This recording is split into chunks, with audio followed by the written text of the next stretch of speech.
Hello everyone, great to connect with you all. As many of you know, in addition to helping people stay vital and healthy through my acupuncture and herbal medicine practice, I'm also a Kundalini yoga teacher. It's my experiential opinion that many forms of yoga are quite literally one of the parts of the fountain of youth. You see, yoga and stretching is for the body what cutting the grass, pulling the weeds, and trimming the bushes is for your lawn. Imagine what that lawn would look like if 1 or 5 or even 10 years went by without any maintenance. The grass would be 10 feet high, there would be vines growing on the house, and bushes would just take over the space. Well, without stretching and proper breathing, there are adhesions that happen in the tissue, which is when tissue starts to stick to other tissue. Muscles tighten, they have poor blood supply, and the length, durability, and elasticity of the tendons and the ligaments will decrease as time goes on, and this all has an effect on the psyche as well as the physicality. So, with that being said, I'm going to share with you some very practical yogic techniques to keep yourself fresh and connected during long days of office work, as many of us do. This first one is to improve blood circulation to your central nervous system and lengthen your spine as it gets compressed throughout the day, reducing nervous and blood circulation to all the organs throughout. You can use this one for your foggy computer brain. So this first one is simply a forward bend with the feet about 2 feet apart. We're going to bend at the hip, and with the arms overhead, just hang down and breathe long and deep with a passive stretch, allowing gravity to pull our head and our spine toward the floor.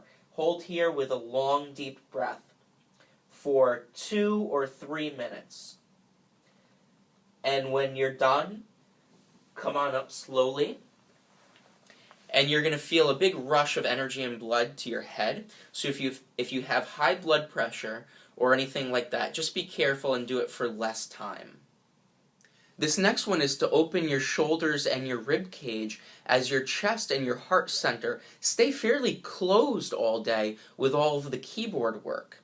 This closure will slightly block your connection to your heart center, your spirit, and thus knowing what's best for you when you're making decisions, personal or business. It'll also help you breathe fuller so you get more oxygen, more of that chi, prana, to your system. This next one, we're going to clasp our hands behind our back.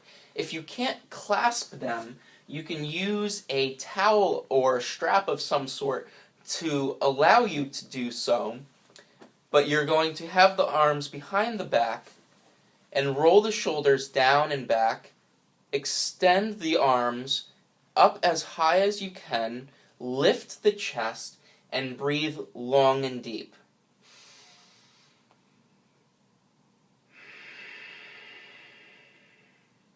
When you're done, slowly come out of it.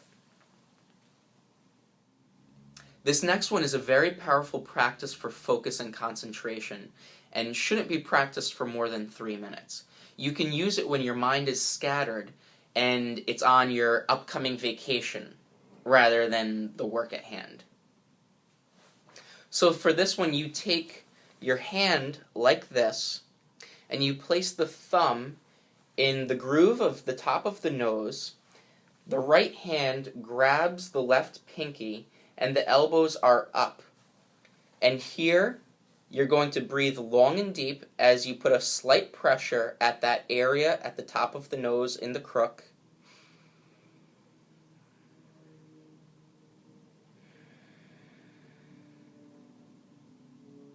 And concentrate there for about 3 minutes. 3 minutes is all you need to regain your focus and stop any negative thoughts that were taking you where you didn't want to go.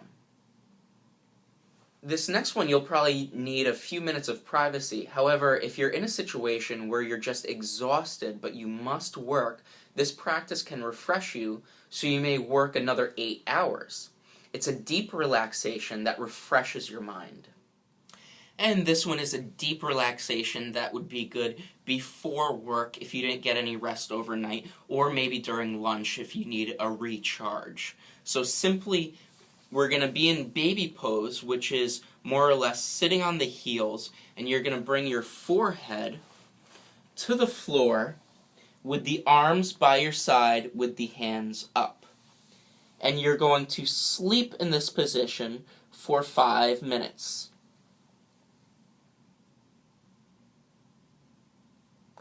And when you're done, just slowly come out of the posture and do a little bit of stretching before you move on. And this last one is a very simple way to create effective communication. You see, all communication must go through the heart. Otherwise, the receiving person will subtly detect that the truth behind it is not genuine. So this is a way to connect to your truth, communication, and your heart center.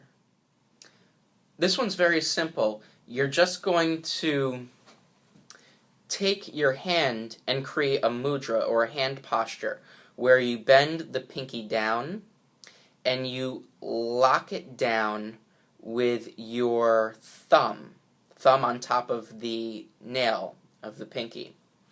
And this stimulates your heart center and communication. So if you're ever worried about effective communication, you can just hold your hand like this in your lap, maybe under your desk, or maybe before you have to go communicate with a person. And when you hold your hand, just sense your heart center the same way you sense your skin, or you feel your skin. Sense this area, and just create a connection as you take a breath. And once you have that connection with your spirit, then speak. 2 other tips for fatigue are simply making sure you take 3 deep breaths every 30 minutes to spread out your energy during the day. And another is using cold water on your face, your ears, and your forehead to bring new circulation to your higher energy centers. We're made up of mostly water, so why not use it? Also, make sure that you're not eating too heavily, as this is going to make you sluggish and weigh you down. Eat lightly with plenty of fresh vegetable juices. Drink lots of water. I don't care if it makes you pee more, that's good. And eat a handful of raisins for a pick-me-up. I certainly hope you enjoyed these interesting tips for staying fresh throughout your workday. These practices all come from the Kundalini Yoga tradition as taught by the Master Yogi Bhajan. When experienced, they'll help you have a better intuition, a fresher mind, a brighter, stronger radiance that you project.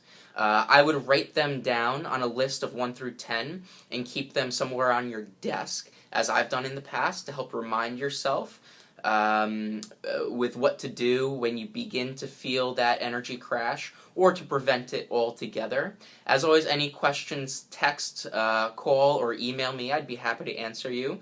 There's many great yoga studios and classes in your area, I'm sure. I invite you to explore them and find a practice that feels right for you, for honest benefit for your long-term health. I myself am teaching here at Shamatha Yoga in Stamford, Connecticut, and also at Sultana Cave in Ridgefield, Connecticut. So if you want to join us, we'd be happy to have you.